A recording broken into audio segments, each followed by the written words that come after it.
ಈ ಬೆಂಗಳೂರು ಗ್ರಾಮಾಂತರ ಜಿಲ್ಲಾಧಿಕಾರಿ ಜಗದೀಶನ್ನು ಈ ನಿನ್ನೆ ನಡೆದಂಥ ಘಟನೆ ಎಂಕ್ವೈರಿ ಆಫೀಸರ್ ಆಗಿ ನೇಮಕ ಮಾಡಿದ್ದಾರೆ.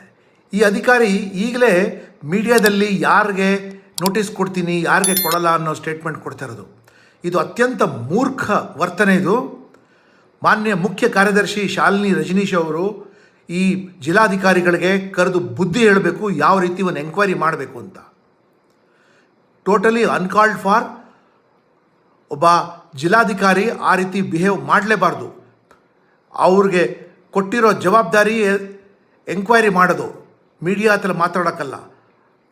ಎಂಕ್ವೈರಿ ಮಾಡಿಬಿಟ್ಟು ಯಾರು ಅವ್ರಿಗೆ ನೇಮಕ ಮಾಡಿದ್ದಾರೆ ಅವ್ರಿಗೆ ವರದಿ ಸಲ್ಲಿಸೋದು. ವರದಿ ಸಲ್ಲಿಸಿದವರು ಆ ವರದಿಯನ್ನು ಪ್ರಕಟಣೆ ಮಾಡಬೇಕು. ಈತ ತನ್ನ ಕೆಲಸ ನೇರವಾಗಿ ಮಾಡ್ಕೋಬೇಕು ಹೊರತು ಮೀಡಿಯಾ ಹತ್ರ ಇಂಟ್ರೀಮ್ ರಿಪೋರ್ಟ್ ಕೊಡೋದು, ಯಾರಿಗೆ ನೋಟಿಸ್ ಕೊಡ್ತೀನಿ ಅಂತ ಹೇಳೋದು ಮಾಡಬಾರ್ದು. ಎಚ್ಚರಿಕೆ ತಗೊಳ್ಳಿ.